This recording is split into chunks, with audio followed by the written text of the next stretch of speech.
Hello friends, welcome to our channel new vision digital hub. આજે આપણે વાત કરીશું એસએસસી એટલે કે સ્ટાફ સિલેક્શન કમિશન દ્વારા જે ભરતી બહાર પાડવામાં આવી છે તેના વિશે. તો આજે આપણે વાત કરીશું સીજીએલ એટલે કે કમ્બાઇન્ડ ગ્રેજ્યુએટ લેવલ પરીક્ષા. એસએસસી સીજીએલની અત્યારે જે ભરતી બહાર પાડવામાં આવી છે તેના ફોર્મ પણ ભરવાના શરૂ થઈ ગયા છે, જેમાં કુલ 12,256 ટોટલ જગ્યાઓ બહાર પાડવામાં આવી છે.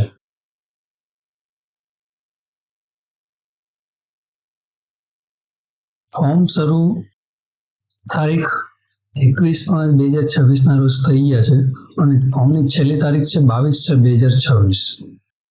ઓનલાઈન ફી ભરવા માટેની છેલ્લી તારીખ 23/6/2026 છે અને ફોર્મમાં કરેક્શન સુધારવા માટેની તારીખ છે 29/6/2026 થી 1/7/2026. અહીંયા તમને એજ લિમિટ આપેલી છે એઝ 1/8/2026 એટલે કે 1 ઓગસ્ટ 2026 સુધીની તમારી એજ કેટલી હોવી જોઈએ તેને અહીં તમને ડિસ્ક્રિપ્શન આપેલું છે. તો અહીંયા લખેલું છે for the post of the which age limit is 18 થી 27 વર્ષ. બરોબર છે. અહીંયા તમને એજ આપેલી છે આ ડેટથી આ ડેટ સુધી વચ્ચે તમારી ઉંમર હોવી જોઈએ છે અને અહીંયા તમને બીજી ઉંમર પણ આપેલી છે જે તમને લાગુ પડે એ રીતે ચેક કરેલું છે.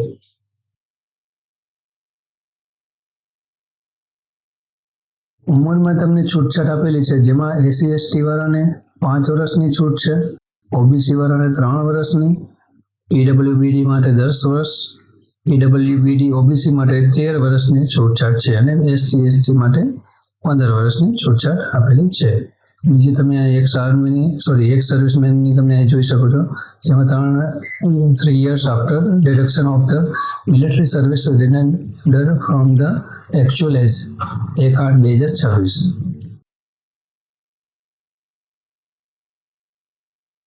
ચલણની વાત કરીએ તો SC/ST સ્ત્રી વિકલાંગ એક સર્વિસમેન માટે ચલણ નથી, બરોબર, અને અન્ય માટે એટલે કે જનરલ અને OBC માટે 100 રૂપિયા છે.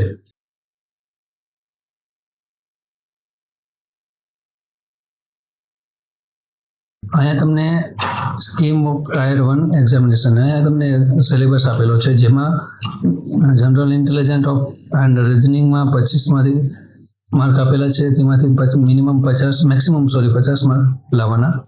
જનરલ અવેરનેસ છે એના માટે 25 માર્કના ક્વેશ્ચન રહેશે અને એમાં પણ મેક્સિમમ 50 માર્ક રહેશે. ક્વોન્ટિટેટિવ એપ્ટિટ્યૂડ માટે 25 માર્ક ક્વેશ્ચન રહેશે, તેમાં પણ મેક્સિમમ 50 માર્ક રહેશે અને ઇંગ્લિશ કમ્પ્રિહેન્શન માટે 25 માર્ક સામે પણ 50 માર્ક રહેશે. એટલે કે એક પ્રશ્નના તમારે 2 માર્ક્સ મળશે.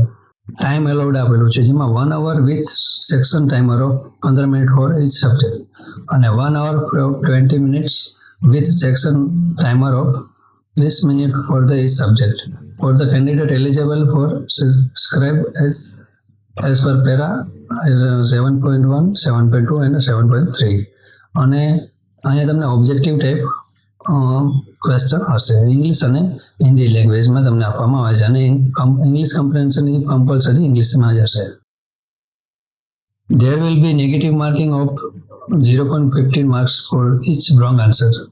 ખોટા આન્સર માટે તમારા અડધા માર્ક્સ કપાઈ જશે. પરીક્ષામાં કઈ તારીખે આવશે તેની વાત કરીએ તો ટાયર 1 જે છે એ પરીક્ષા તારીખ આપેલી છે, જે મહિનો ઓગસ્ટથી સપ્ટેમ્બર મહિના વચ્ચે તમારી એક્ઝામ લેવામાં આવશે ટાયર 1, બરાબર. અને ટાયર 2ની વાત છે તો ડિસેમ્બર 2026માં તમારી બીજી પરીક્ષા લેવામાં આવશે. ફોર્મ ભરવા માટે જરૂરી ડોક્યુમેન્ટ તમને અહીંયા આપેલા છે, જેમાં ફોટો, સહી, આધાર કાર્ડની કોપી અને લાયકાત પ્રમાણેની માર્કશીટ આપેલી છે, એ તમારે કમ્પલસરી જરૂરી રહેશે. અને જો અગાઉ SSCમાં ફોર્મ ભરેલું હોય તો તેનો ID પાસવર્ડ પણ કમ્પલસરી છે. ફોટો તમારે લાઈવ પાડવામાં પણ આવશે, એટલે ખાસ વાતનું ધ્યાન રાખો. હવે વેબસાઇટ માટે તમને લિંક અહીંયા ડિસ્ક્રિપ્શનમાં આપેલ છે અને ફોર્મ ભરવા માટેની પણ લિંક તમને ડિસ્ક્રિપ્શનમાં આપેલ છે. તો મિત્રો, આ વિડીયો તમને કેવો લાગ્યો? જો ગમ્યો હોય તો લાઈક કરો, તમારા ફ્રેન્ડ સુધી શેર કરો અને સબસ્ક્રાઇબ કરવાનું ભૂલતા નહીં. Thank you.